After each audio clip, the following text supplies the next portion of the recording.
Hello everyone, dear students. आज ये lecture का तीसरा दिन है जिसमें हम डिस्कस कर रहे हैं कि सिंपल प्रेजेंट टेंस कहाँ कहाँ यूज़ हो सकता है। तो ये जो टेंस है सिंपल प्रेजेंट टेंस, मैं कहाँ पर यूज़ कर सकता हूँ। मैंने अभी आपको सिंपल प्रेजेंट टेंस पढ़ाया नहीं है, लेकिन उस टेंस की मैंने आपको एक डेफिनेशन बताई है। तो फिर से ध्यान दो, अगर अंग्रेज़ी में मुझे ये टेंस करना है तो मुझे अभी पता चल गया है सिंपल प्रेजेंट टेंस में कहाँ कहाँ यूज़ कर सकता हूँ। इतनी सारी इवेंट्स, इतनी सारी चीज़ें मैं सिंपल प्रेजेंट टेंस में बता सकता हूँ। मेरी दादी जी की हर रोज़ होने वाली क्रिया मुझे बतानी है तो मैं सिंपल प्रेजेंट टेंस में बता सकता हूँ। उसका सच बता सकता हूँ, उसका प्रोफेशन बता सकता हूँ। Because your mother tongue is a good guideline to help your English. Very simple. अभी आप बोलेंगे सर हमने तो स्पीकिंग की क्लास लगाई है, तो आप ये क्या खाता पीता आदत है, मैं देखता हूँ उसको देखने की आदत है, मैं हंसता हूँ, मैं दौड़ता हूँ, मैं भागता हूँ, ये क्या है सर? रुको। Your mother tongue is a good guideline to help your English. मैं आपको स्टेप बाय स्टेप आपको एक टेक्निक देने वाला हूँ। सिंपल प्रेजेंट टेंस में आपको पढ़ाने वाला हूँ, और सिंपल प्रेजेंट टेंस का मैं आपको एक फॉर्मूला नहीं दूंगा, एक स्ट्रक्चर दूंगा। सिंपल प्रेजेंट टेंस ये बहुत बड़ा टॉपिक है और आपको कंस्ट्रक्शन का बेस इसी से मजबूत होगा। मैं आपको प्रूव करके भी अभी दिखाने वाला हूँ। तो प्रेजेंट सिंपल टेंस में कैसे फॉर्म करूँगा, उसके पहले अंग्रेज़ी और हिंदी में कुछ फ़र्क है। अंग्रेज़ी और हिंदी में कुछ फ़र्क होता है, जैसे कि यहाँ पे आप बोर्ड की स्क्रीन पर देख सकते हैं, आपकी डिजिटल स्क्रीन पर। और मैंने आपको पढ़ाया अभी भी टेंस का सिर्फ जनरल मीनिंग, और मेरे ख्याल में इस टीचिंग से क्या आया, अभी तक टेंस का सिर्फ जनरल मीनिंग मेरे ख्याल में आया। ये टेंस का यूज़ मैं कहाँ करने वाला हूँ मैं आपको पढ़ाया है। तो in English after subject there is a verb. तो आप ध्यान से नोटिस देखना, इन इंग्लिश आफ्टर सब्जेक्ट, ये आई जो है, ये आई आपका सब्जेक्ट होता है, और इस आई के बाद डायरेक्टली आपकी वर्ब आ जाती है, ईट। मैंने आपको पढ़ाया कि अंग्रेज़ी और हिंदी में फ़र्क होता है। जैसे कि आई ईट अ मैंगो, ये सेंटेंस है, आई ईट अ मैंगो। तो आई के बाद डायरेक्ट आप देखो, ये आई है, और आई के बाद डायरेक्ट ये वर्ब है, ईट आ गया। तो इंग्लिश में सब्जेक्ट के बाद वर्ब आता है। मैं स्टेप बाय स्टेप मैं यहाँ पर बोर्ड पर स्ट्रक्चर लिखता हूँ और आपके साथ बात करने की कोशिश करता हूँ। Okay, before going to learn simple present tense, मैं आपको अब ये पढ़ाता हूँ ये जो सब्जेक्ट्स हैं। अभी आप हिंदी में देखो, जैसे इसमें बता दो कि जैसे हिंदी में मैं आम खाता हूँ, तो ये मैं क्या हो गया, ये सब्जेक्ट हो गया, और आम ऑब्जेक्ट हो गया, और खाता हूँ ये क्रिया हो गई। तो हिंदी में क्या होता है कि पहले जो सब्जेक्ट होता है उसके बाद डायरेक्ट ऑब्जेक्ट आ जाता है, लेकिन इंग्लिश में सब्जेक्ट के बाद वर्ब आती है। तो ये चीज़ तो आपको पता चल गई। इस चीज़ को आप ध्यान में रखना कि सब्जेक्ट के बाद इंग्लिश में वर्ब आती ही आती है। चलिए अब आगे चलते हैं। मैं आपको अब ये पढ़ाता हूँ, ये जो सब्जेक्ट हैं आप स्क्रीन पे देख रहे हैं, I, we, you, they, he, she, it, ये क्या है? ये जो सब्जेक्ट आपको दिख रहे हैं, I, we, you, they, he, she, it, ये क्या है? देखो, इनको in English we say personal pronoun, इनको हम कहते हैं पर्सनल प्रोनाउन। वैयक्तिक सर्वनाम बोला जाता है, मतलब नाम के बदले जो शब्द आता है उसे वैयक्तिक सर्वनाम बोला जाता है।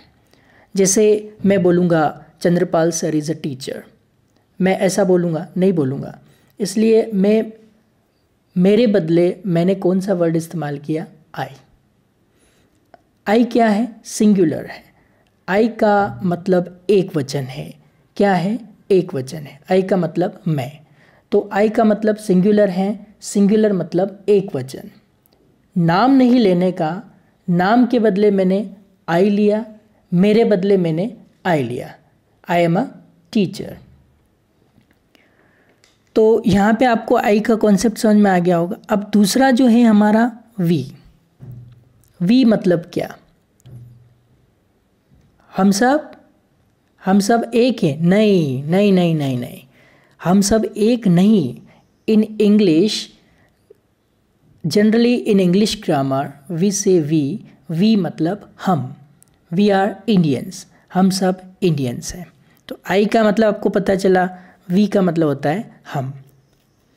अभी सब इंडियन, जैसे हम कहते हैं कि वी आर इंडियंस, हम सब इंडियंस हैं। अभी सब इंडियंस के नाम हम लेने जाएंगे तो बहुत साल गुजर जाएंगे, फिर भी आप नहीं ले सकते हो। तो मैंने एक झटके में बोला we. Hey we are students, हम क्या हैं? स्टूडेंट्स हैं। सब स्टूडेंट के बदले मैंने कौन सा वर्ड इस्तेमाल किया? वी। तो कौन सा वर्ड इस्तेमाल किया? We. In the same way ये जो यू है, ये जो यू है यह सेकंड पर्सन है। सेकंड पर्सन हमेशा सामने खड़ा होता है या सामने खड़ा रहता है। जैसे मैं कहता हूँ यू स्टैंड अप, डायरेक्टली मैंने यू बोला, यू सिट डाउन। देखो, एक यू का मतलब तू और एक यू मतलब तुम। इसका मतलब तो हो गया तू और इसका मतलब हो गया तुम। अब मैंने उसका नाम लिया क्या? नहीं लिया। जो मेरे सामने है, लेकिन जो मेरे सामने वो सेकंड पर्सन है, द्वितीय पुरुष है। You stand up. देखो, दोनों बच्चे खड़े हो गए। अब ये सेकंड वाला यू में मैं दो बच्चे जैसे बात करते थे, ये दो बच्चे खड़े हो गए। यू स्टैंड अप, तो ये दोनों बच्चे खड़े हो गए। मैंने इनका नाम नहीं लिया। तुम बैठो, तो ये दोनों बैठ गए। You sit down. मैंने इनका नाम नहीं लिया, लेकिन सेकंड पर्सन कहाँ है? मेरे पीछे नहीं, कहाँ पर है? आगे है। तो आई और वी को फर्स्ट पर्सन बोला जाता है। तो ये जो हमारा आई और वी है, ये आप देखो, ये आई और ये वी, इनको फर्स्ट पर्सन बोला जाता है क्योंकि फर्स्ट पर्सन हमेशा हमारे बारे में होता है। वी को क्या बोला जाता है? फर्स्ट पर्सन, लेकिन वो अनेक वचन है। और एक यू एक वचन है और एक यू अनेक वचन है। ये जो यू है ये सिंगुलर है और ये यू है ये प्लूरल है। इसी तरह आप आगे देखो, ये दे मतलब वे लड़कियां, वे लड़के। देखो, दे प्लूरल फॉर्म, अनेक वचन को आप दे लगा सकते हो। वहाँ पर 10 बच्चे खेल रहे हैं तो बोलो दे आर प्लेइंग।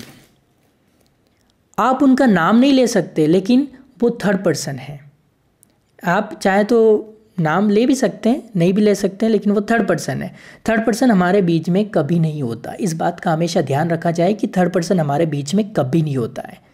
कहाँ पर यूज़ करना है दे, ये आपको पता होना चाहिए। जैसे वहाँ पर 10 लड़कियाँ खेल रही है तो बोलेंगे आप दे। क्या बोलेंगे आप? दे। और वहाँ पर 2 गधे खेल रहे हैं तो उनको भी आप क्या बोलोगे? दे।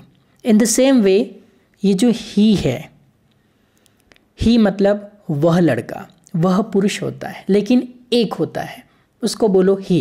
देखो, ही इज़ अ बॉय, वह लड़का है लेकिन वह एक ही है। इन द सेम वे शी, जैसे हमने दे देखा, जैसे ही देखा, इन द सेम वे हमारा जो है वो है शी। शी मतलब वह लड़की, ही मतलब वह लड़का, शी मतलब वह लड़की, लेकिन वह एक ही है। और ईट यानी वह कुत्ता, वह कुत्ती। ईट यानी क्या होता है? वह कुत्ता, वह कुत्ती। और शी मतलब वह लड़की और ही मतलब वह लड़का। तो आपको यहाँ तक समझ में आ गया होगा। ये जो इट है, इस इट को अगर मैं स्पेशल आपको समझाऊं तो जो निर्जीव वस्तु रहती है, जो प्राणी रहते हैं, तो उनको इट बोला जाता है। इट यह निर्जीव वस्तु को, प्राणी को या चीज़ों को हम इस्तेमाल करते हैं, लेकिन वह एक ही होनी चाहिए। हम इट कहाँ यूज़ कर सकते हैं? निर्जीव वस्तु को, प्राणी को, चीज़ों को, लेकिन वह एक ही होनी चाहिए। इट इज़ अ डॉग बोला जाता है, इट इज़ अ डॉग। क्यों बोला जाता है? अगर रास्ते में कोई कुत्ता जा रहा है और कोई लड़का बोलेगा शी इज़ गोइंग, कोई लड़का बोलेगा शी इज़ गोइंग, तो वह ही निकला, तो अगर वो ही निकल गया तो फिर क्या करोगे? तो आपको पता नहीं है कि वह ही है या शी है, वहाँ पर क्या है, गाय है या बैल है, आपको पता नहीं है। तो आप ऐसा नहीं बोल सकते कि ही इज़ ग्रेजिंग देयर। अगर वह शी निकला तो कंसिडर नहीं करते या कंसिडर नहीं कर सकते, इमेजिन नहीं कर सकते। अगर रास्ते में कोई जानवर जा रहा है तो इमेजिन नहीं कर सकते, हर बार आप मुड़कर नहीं देख सकते वह ही है या शी है। इसलिए क्या बोला जाता है? इसलिए ये बोला जाता है इट। लेकिन ध्यान दो, मेरे घर पर एक कुत्ता है, मुझे पता है उसका नाम मोती है, तो मैं उसको ही बोल सकता हूँ, उसको मैं क्या बोल सकता हूँ? ही बोल सकता हूँ। लेकिन वह एक ही होना चाहिए। मेरे घर पर एक गाय है तो मैं उसको बोल सकता हूँ। अगर उस गाय का नाम कपिला है तो मैं उसके लिए शी यूज़ कर सकता हूँ। इन the same way he she जानवर के लिए यूज़ किया जा सकता है, लेकिन आपको वो चीज़ पता होनी चाहिए कि वो ही है या शी है। इन द सेम वे यहाँ पर एक थर्ड पर्सन हमने लिखा है राम। ये राम है, ये थर्ड पर्सन नहीं है।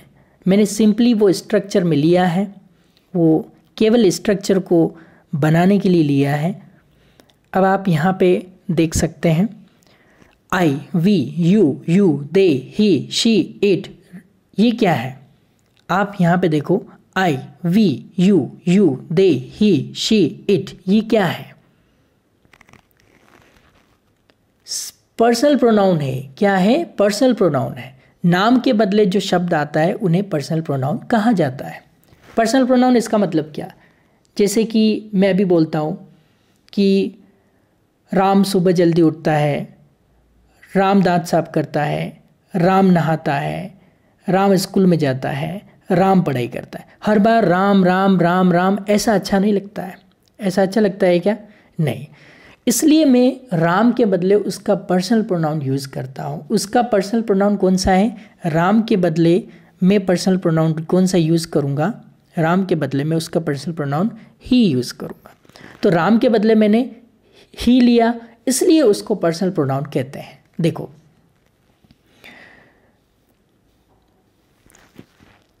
यह फर्स्ट पर्सन आई और first person we, first person I और फर्स्ट पर्सन वी। आई यह एक वचन है, वी क्या है? यह अनेक वचन है। ये वी क्या है? ये अनेक वचन है। इसको फर्स्ट पर्सन कहते हैं। फर्स्ट पर्सन हमेशा हमारे बारे में होता है। फर्स्ट पर्सन हमेशा हमारे बारे में होता है। फिर हम बात करें सेकंड पर्सन। सेकंड पर्सन हमेशा हमारे सामने खड़ा होता है। सेकंड पर्सन हमारे सामने खड़ा होता है और थर्ड पर्सन जो होता है वो हमारे बीच में नहीं रहता है। इसमें आप राम भी इंक्लूड कर सकते हैं। वो थर्ड पर्सन हमारे बीच में नहीं होता है। जैसे अगर मैं ऐसा बोलता हूँ, या जैसे मैं बोल सकता हूँ Aishwarya lives in Mumbai, she gets up early in the morning. वो सुबह जल्दी उठती है। ऐश्वर्या हमारे बीच नहीं है, तो थर्ड पर्सन हमारे बीच में नहीं है। देखो, मैंने ऐसा फॉर्मेट बनाया है,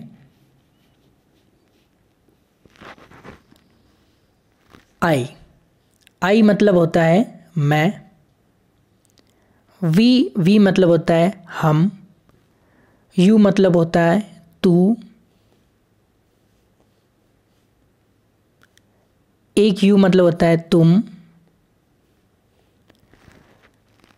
दे मतलब होता है वे,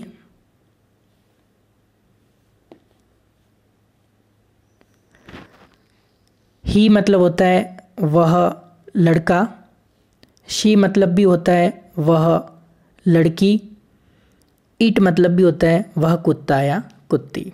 इसके बारे में मैं बोल सकता हूँ। अभी मुझे जल्दी से पर्सनल प्रोनाउन बोलो। जैसे कि अभी आप मुझे फटाफट से पर्सनल प्रोनाउन बोलोगे।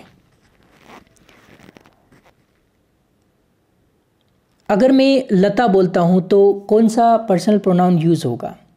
अगर मैं लता बोलता हूँ तो कौन सा पर्सनल प्रोनाउन यूज़ होगा? शी। अगर यह चौक है तो इसका पर्सनल प्रोनाउन क्या यूज़ होगा? इट। वहाँ पर 10 लड़कियाँ बात कर रही है तो उनका पर्सनल प्रोनाउन क्या आएगा? दे। सॉरी, उनका पर्सनल प्रोनाउन क्या आएगा? उनका पर्सनल प्रोनाउन क्या आएगा? अगर वहाँ पे 10 लड़कियाँ खेल रही है तो उनका पर्सनल प्रोनाउन आएगा दे। ठीक है, यह एक बेंच है, इसका पर्सनल प्रोनाउन क्या आएगा? इसका पर्सनल प्रोनाउन आएगा इट। जो मेरे सामने खड़ा है उसके बारे में मैं बोलूँगा तो पर्सनल प्रोनाउन क्या आएगा? यू। मेरे घर पर पिताजी है, उनके लिए क्या बोलूँगा? ही। उनके लिए क्या बोलूँगा मैं? ही। मेरी माँ है तो उनके लिए मैं क्या यूज़ करूँगा? शी। मेरी बहन है तो उनके लिए पर्सनल प्रोनाउन क्या आएगा? तो भी शी ही आएगा। इन द सेम वे मेरा भाई है तो क्या आएगा? ही। और 2 भाई, उनका पर्सनल प्रोनाउन क्या आएगा? दे। जब खुद के बारे में होता है तो क्या आएगा? आई। जब मैं अनेक जनों में बैठा हूँ तो क्या बोलूँगा? वी। क्या बोलूँगा? वी। तो देखो यहाँ पे जो पर्सनल प्रोनाउन हमने यूज़ किए हैं वो पर्सनल प्रोनाउन क्या है? आई। आई मतलब, इसको हम और भी अच्छे से देख सकते हैं। आई मतलब मैं, वी आई मतलब मैं, वी मतलब हम, यू मतलब तू, यू मतलब तुम, दे मतलब वे, ही मतलब वे वह लड़का, शी मतलब वह लड़की, इट मतलब वह कुत्ता वह कुत्ती, और मैंने यहाँ पर लिया है राम। देखो ये नीचे का ही शी इट, यह एक वचन है। जो ये नीचे का ही शी इट है ये एक वचन है। ही शी इट ये एक वचन है। तो आपको क्या करना है, और ऊपर का जो मैं ये इसको कंसिडर कर लेता हूँ आई वी यू यू दे, तो इसमें जो है, इसमें आई जो है इसको मैंने क्रॉस कर रखा है, और यू जो है इसको भी मैंने क्रॉस कर रखा है। इसका मतलब आई एक वचन का अपवाद है और एक वचन यू भी इसका अपवाद है। अभी मुझे अंग्रेज़ी बोलने का है तो मुझे सिंपली पता है in English after subject there is a verb. अभी जनरली मुझे इंग्लिश बोलनी है तो मुझे जनरली ये चीज़ पता है कि सब्जेक्ट के बाद क्या होती है? वर्ब। जैसा कि आपको अभी इस चीज़ में पता है कि ये आई सब्जेक्ट आया, आई के बाद डायरेक्ट इट आया, तो ये इट क्या था? यहाँ पे इट डायरेक्टली वर्ब आ गया था। तो I know that in English after subject there is a verb. अंग्रेजी में सब्जेक्ट के बाद क्या रहता है? वर्ब। यहाँ पर मैं एक वर्ब लेता हूँ, जैसे कि ये जो पैटर्न है इसमें एक यहाँ पे मैं वर्ब कुछ भी ले लेता हूँ। यहाँ पे मैंने ईट वर्ब ली, ईट। तो सिंपली अगर मैं बोलता हूँ ईट तो इसका मतलब क्या होगा? खाओ। ईट खाओ, गो जाओ, कम आओ, सीट बैठो, राइट लिखो। लेकिन जब वह सेंटेंस में आता है तो उसका अर्थ चेंज होता है। आई ईट, मैंने ऐसा बोला तो इसका मीनिंग चेंज हो गया। ईट वर्ब का फर्स्ट फॉर्म है, ये जो ईट है ये वर्ब का फर्स्ट फॉर्म है। तो आई ईट का मतलब मैं खाता हूँ, तो मुझे खाने की क्या है? आदत है। यह सिंपल प्रेजेंट टेंस वाला सेंटेंस है। मैं खाता हूँ, मैं हर रोज़ खाता हूँ। वर्ब के लास्ट में क्या आया है? ता हूँ। वर्ब के लास्ट में क्या आया है? ता हूँ। अगर लड़का है तो क्या बोलेगा? मैं आम खाता हूँ। लड़की है तो क्या बोलेगी? मैं आम खाती हूँ। और यहाँ पर सिंपली मैं खाता हूँ तो क्या बोलूँगा? आई इट। तो सिंपली मैं यहाँ से बोलूँगा, सिंपली मैं यहाँ पे बोलूँगा आई इट, यानी कि मैं खाता हूँ। In simple present tense subject के बाद वर्ब आता है। देखो आप, ये सब्जेक्ट है, और इसके बाद ये क्या है, वर्ब है।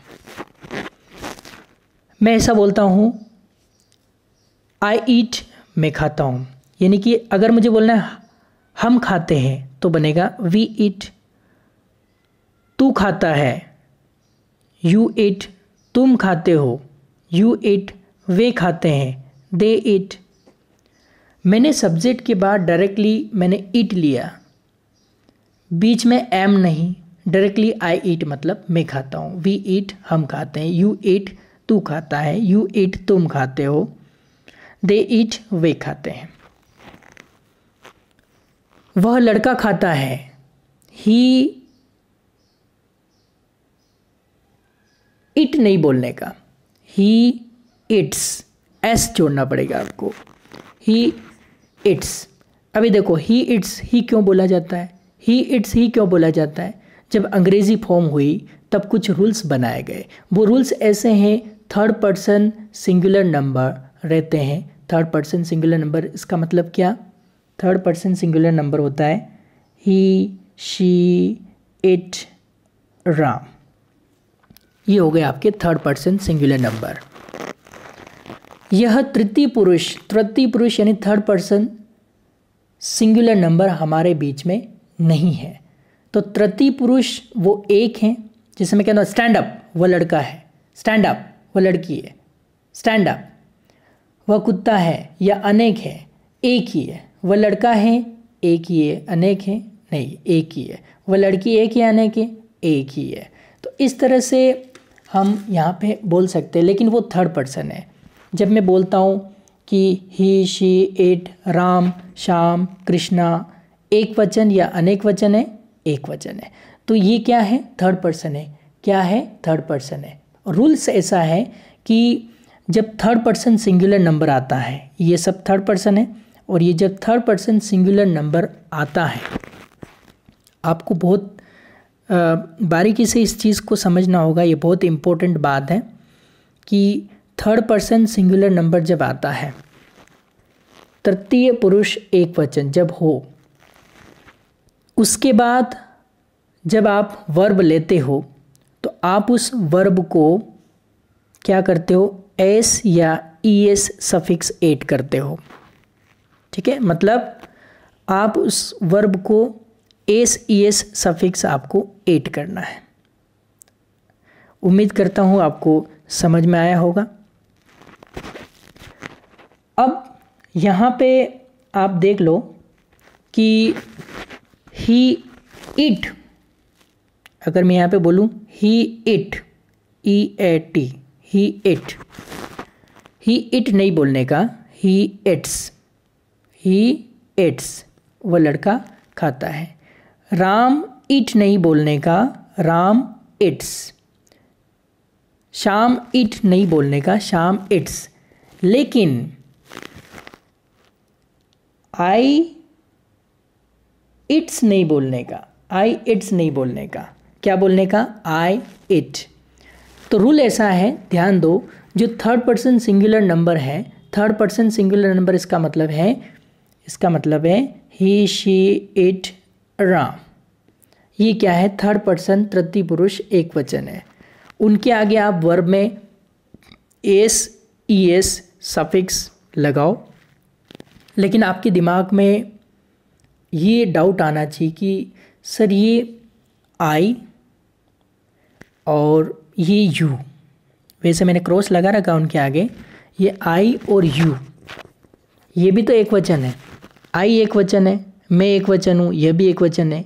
ये अपवाद छोड़कर दूसरा कोई भी एक वचन आपको दिखता है, जब उसके आगे वर्ब आता है तो उसको एस ई एस सफिक्स लगाओ। मतलब अगर मुझे दिखता है my father it's, my mother it's, my friend it's, my sister it's, Lata it's, Sita it's, Abhishek it's, Aishwarya it's, Vinod it's, Sachin it's, my sister it's, ऐसा ही बोलो, क्योंकि वो थर्ड पर्सन सिंगुलर नंबर है, तृतीय पुरुष एक वचन। तो रूल ऐसा बनाया है। देखो, in simple present tense subject के बाद वर्ब हैं और S E S suffix to the verb. मुझे बताओ, आई ईट, इसका मतलब क्या? मैं खाता हूँ। आई ईट देखो यहाँ पे हम एक बार फिर से इसको समझ लेते हैं। यहाँ पे मैं दो चीज़ें लिखता हूँ, EAT, इस बॉक्स में EATS, ये ए है, ओके, आप समझ लीजिएगा, इट्स। अब मुझे बोलना है कि आई ईट, इसका मतलब मैं खाता हूँ, हम खाते हैं, वी ईट, तू खाता है, यू ईट, तुम खाते हो, यू ईट, वे खाते हैं, दे ईट, वह लड़का खाता है, ही इट्स, वह लड़की खाती है, शी इट्स, वह कुत्ता खाता है, इट इट्स, राम खाता है, राम इट्स, शाम खाता है, शाम इट्स, लता खाती, लता इट्स, सीता खाती है, सीता इट्स, मोहन खाता है, मोहन इट्स, मेरी बीवी खाती है, माई वाइफ इट्स, क्योंकि मेरी बीवी एक ही है, मेरा बच्चा खाता है, माई सन इट्स, मेरी लड़की खाती है, माई डॉटर इट्स, मेरा लड़का खाता है, माई सन इट्स, मैं खाता हूँ, आई ईट, हम खाते हैं, वी ईट, तू खाता है, यू ईट, तुम खाते हो, यू ईट, वे खाते हैं, दे ईट, वह लड़का खाता है, ही इट्स, वह लड़की खाती है, शी इट्स, वह कुत्ता खाता है, इट इट्स, राम खाता है, राम इट्स, शाम खाता है, शाम इट्स। तो जैसे अगर मैं कहूँ मैं खाता हूँ तो आई ईट ओनली, नॉट इट्स। तो इन चीज़ों को ध्यान रखना है कि कहाँ पे आपको फर्स्ट फॉर्म लगानी और कहाँ पे फर्स्ट फॉर्म में एस एस एडिशन करना है। तो यही था आज की क्लास में कि आप बहुत अच्छे से इसको पढ़ें। तो मैं यही चाहता हूँ कि आप अभी इस कंस्ट्रक्शन को समझें और पर्सनल प्रोनाउन के बारे में डिटेल्स क्या होती है ये डिटेल्स भी पढ़ें। लेकिन अभी जैसे कि आपको पता है कि वन वे कम्युनिकेशन हो रहा, तो आपके दिमाग में फिर से एक बहुत बड़ा क्वेश्चन मार्क होगा, क्योंकि कान का शेप भी हो क्वेश्चन मार्क की तरह होता है। तो इसमें बहुत सारे सवाल उठते हैं। तो वो सवाल क्या क्या उठ सकते हैं आपके दिमाग में कि सर हमारे डाउट कब सॉल्व करेंगे आप, स्पेशल डाउट सॉल्विंग क्लास कब लेंगे। तो मैं आपको बताना चाहूँगा कि ये जो स्कूल का नंबर यहाँ पे फ्लैश हो रहा है, इस नंबर को आप देख सकते हैं। इस नंबर को आप सेव कर लीजिए और इस नंबर से आपके कुछ भी डाउट्स हैं तो वो आप ऑडियो मैसेज के थ्रू मुझे सेंड कर दीजिए।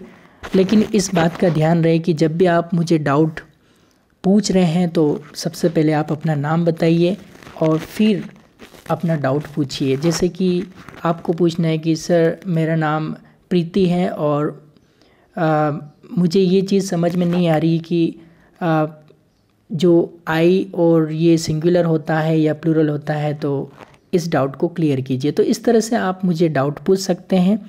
ये मैं फिर से बताना चाहूँगा कि ये नंबर आप सेव कर लें और इस पे आपके ऑडियो का मुझे इंतज़ार रहेगा।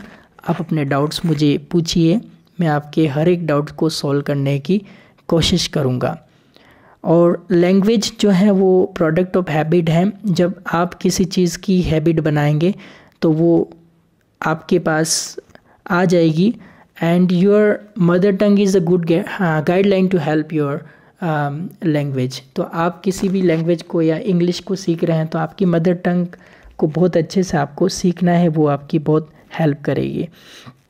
तो आज हमने जो सीखा उसको मैं क्विकली रिवाइज कर देता हूँ। एक तो हमने कंस्ट्रक्शन बनाना सीखा है, I we you you they he she it Ram, और इसमें एक एडिशन सब्जेक्ट आप जोड़ सकते हैं। और फिर हमने ये भी सीखा है कि इंग्लिश में जो सब्जेक्ट रहता है इस सब्जेक्ट के बाद वर्ब आ जाती हैं, लेकिन हिंदी में ऐसा नहीं होता है। हिंदी में जो सब्जेक्ट होता है उसके बाद ऑब्जेक्ट आता है। तो हम जितने भी सेंटेंस यहाँ पे फॉर्म करेंगे वो इसमें कैसे बनेंगे ये आपको आगे की क्लास में प्रैक्टिस बेस्ड। तो आगे की क्लास बहुत ही इंटरेस्टिंग होने वाली है, क्योंकि उस क्लास में हम आपको ये सिखाएंगे कि इंग्लिश कैसे बोली जाती है। तो लेक्चर 4 का आप बेसब्री से इंतज़ार कर सकते हैं, क्योंकि बहुत ही अच्छा लेसन आगे आएगा। लेकिन उससे पहले आपको मुझे इन 3 क्लासों के डाउट्स इस नंबर पे आप मुझे पूछिए। और भी कोई प्रॉब्लम है तो आप मुझे शेयर कर सकते हैं। Thank you so much. आज हम यहीं पे इसको स्टॉप करते हैं और फिर आगे के लेक्चर 4 में मिलते हैं। Thank you.